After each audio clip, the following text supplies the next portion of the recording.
Business तो मैंने आपको बोला जॉब के बारे में बात की, आपको जॉब में तो सक्सेस है नहीं ये सारी चीजें, तो हम बिजनेस करेंगे। अब बिजनेस के लिए क्या है कि आपको कुछ ना कुछ प्लानिंग तो करनी पड़ेगी। प्लानिंग का मतलब ये होता है कि सबसे पहले अरेंजमेंट करना पड़ेगा पैसा। भाई कुछ बिजनेस करना तो सबसे पहले तो पैसा ही चाहिए।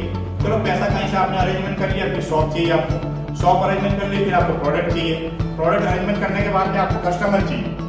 अब कस्टमर जब आया तो पता चला कस्टमर ने बोला भाई ये तो बहुत महंगा है, उसके बाद इतना सस्ता मिलता है, आपके यहाँ तो बहुत महंगा है, उसके बाद इतना सस्ता मिलता है, फिर दिक्कतें आ गई। बोले अब क्या करें? अब बोले रेट कम कर, रेट कम करते तो क्या हुआ, प्रॉफिट कम हो गया। प्रॉफिट कम हुआ तो पता चला कि जो पैसा हमने बैंक से लिया है या किसी और इंसान से बिजनेस करने के लिए दिया है उसको हम लोग रेट ऑफ इंटरेस्ट भी नहीं दे पा रहे, तो हमारा प्रॉफिट की तो बात ही नहीं। ठीक है, क्योंकि आज के टाइम में मार्केट के अंदर बहुत बड़ा कॉम्पिटिशन चल रहा है जो एक दूसरे को आगे बढ़ने नहीं देते।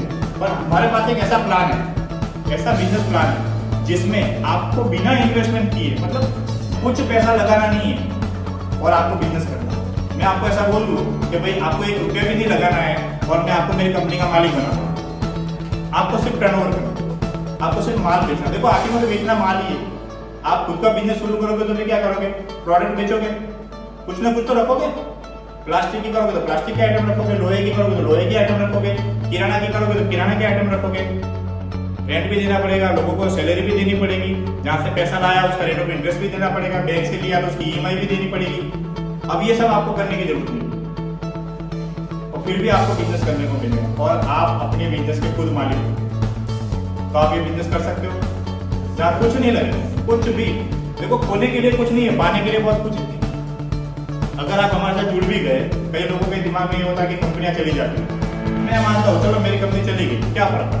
आप मेरी शॉप पे आए, आपने आईडी लगाई, मतलब 5 रुपए का पार्ले जी लिया, आप घर गए और आपके पास फोन आया कि वो देश भाई की कंपनी थी वो चली गई, आपका क्या ले गया, कुछ ले गया। और अगर चल गई और आपको मान लो मेरी कंपनी से 20,000 कमीशन आ गया और फिर मैं बोलूँ कि भाई साहब आपने मेरी कंपनी से 20,000 कमाए, लाओ 10,000 मेरे को दे दो, हो गई। देखो होने के लिए कुछ नहीं है, पाने के लिए बहुत कुछ है, अगर करना चाहे तो।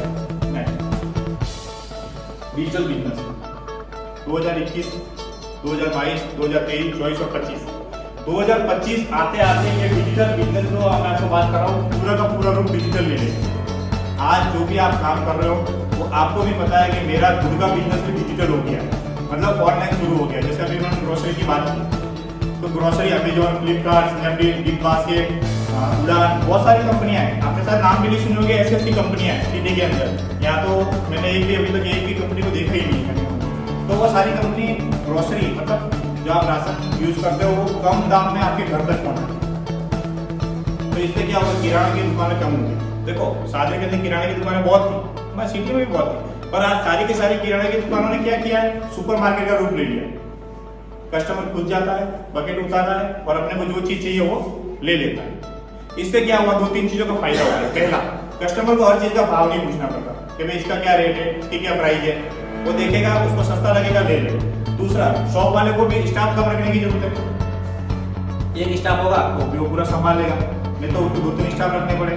तीसरा, उसको बार बार किसी को खोल के देने की भी जरूरत नहीं है, पैकिंग करके फ्रेश आइटम रहती है। अब सुपरमार्केट है तो लोग क्या सोचते हैं कि यहाँ पे रोज फ्रेश माल आता है, तो लोग वहां से लेने का ज्यादा प्रेफर करते हैं। तो धीरे धीरे शॉप खत्म हो रही है, सुपरमार्केट बन रहे हैं। इसी तरीके से सारे के सारे सुपरमार्केट जब ऑनलाइन हो जाएंगे तो बिजनेस ऑलरेडी डिजिटल हो जाएगा। जैसे कि आज हम एसटीडी की बात कर रहे हैं, एक टाइम का जब एसटीडी पीसीओ चलता था, 1 रुपये का सिक्का डालते थे और बात करते थे, 3 रुपये में 1 मिनट बात होती है एसटीडी में। एक दिन हम रात को सोए और जब सुबह उठे ना तो पता चला एसटीडी गायब हो गई रातों रात। किसी ने देखा कि धीरे धीरे धीरे धीरे एसटीडी खत्म हुई, रातों रात एसटीडी गायब हुई, कहाँ चली। आज एसटीडी को यूज ही नहीं करता, पीसीओ को यूज ही नहीं करता, लैंडलाइन नाम मात्र का रहेगा, सब मोबाइल हो। तो ये क्या डिजिटलाइजेशन हो, बिना वायर के बात करते लोग, बिना वायर के एक दूसरे को देखते हैं, डिजिटल हो गया। अगर आप आज स्वीकार नहीं करोगे तो आपके आने वाली पीढ़ी को स्वीकार करना पड़ेगा, वो नहीं करेगी तो उसके आने वाली पीढ़ी को स्वीकार करना पड़ेगा। अगर आज हमने एक्सेप्ट कर लिया डिजिटल बिजनेस को तो हमारे आने वाली पीढ़ी को कभी कुछ करने की जरूरत नहीं पड़ेगी। Next, low investment business idea with high profit. देखो कई सारे ऐसे आइडिया है जिसमें हम लो इन्वेस्टमेंट मतलब कम से कम पैसा रोक करके अच्छा बिजनेस ले सकते हैं, अच्छा रिटर्न ले सकते हैं। जैसे आईपीओ की बात करें, शेयर मार्केट की बात करें, ऐसे बहुत सारे जिसमें रिस्क भी रहते हैं, बराबर। पर हमारा जो बिजनेस है वो जीरो इन्वेस्टमेंट पे बिजनेस है। नेक्स्ट, जीरो इन्वेस्टमेंट संस्था बिजनेस। देखो अब हम लोग यहाँ पे आपको जीरो इन्वेस्टमेंट पे बिजनेस करने का मौका दे, 1 रुपया भी आपको लगाने की जरूरत नहीं है। आपको शॉप भी खोलने की जरूरत नहीं है, प्रोडक्ट भी रखने की जरूरत नहीं है, स्टाफ भी रखने की जरूरत नहीं है, किसी को सैलरी, किसी का शॉप का रेंट या आपने जो भी पैसे लाए उसका कोई रेट ऑफ इंटरेस्ट भरने की आपको जरूरत नहीं है। ये सारा का सारा काम कंपनी ने कर दिया। आपको तो सिर्फ कंपनी का टर्नओवर बढ़ाना है। अब टर्नओवर कैसे बढ़ाएंगे? टर्नओवर बढ़ेगा तो कंपनी को प्रॉफिट मिलेगा, कंपनी को प्रॉफिट मिलेगा तो कंपनी आपको प्रॉफिट देगी। अगर कंपनी नहीं कमाएगी तो आपको क्या देगी? सीधी सी बात है। तो वो प्रॉफिट कैसे मिलेगा आपको, कंपनी कैसे कमाएगी, आप लोग कैसे कमाओगे, वो हम देखेंगे नेक्स्ट। मैंने आपको पहले बोला था प्रोडक्ट, ये हमारा अहमदाबाद का सुपर मार्केट है जिसका पिक्चर हम ले लेते हैं यहाँ पे। हमने बोला था प्रोडक्ट बेचने के लिए सबसे ज्यादा क्या चाहिए? प्रोडक्ट। अब हमारे पास ऐसा प्रोडक्ट है जो कोई भी खरीदेगा। ये जो प्रोडक्ट आपको दिख रहा है जैसे पार्ले जी के बिस्किट है, कोल्ड ड्रिंक्स वगैरह है, पानी है, रियल के जूसेस है, मैगी है, ये जो घी है, खजूर है, दालें वगैरह पड़ी हैं, ये जितने भी प्रोडक्ट आप शैम्पू वगैरह देख रहे हैं, कोलगेट वगैरह देख रहे हैं, दंत कांति जैसा भी आपको संजय बताया था, ये सारे प्रोडक्ट आप यूज करते हो ना?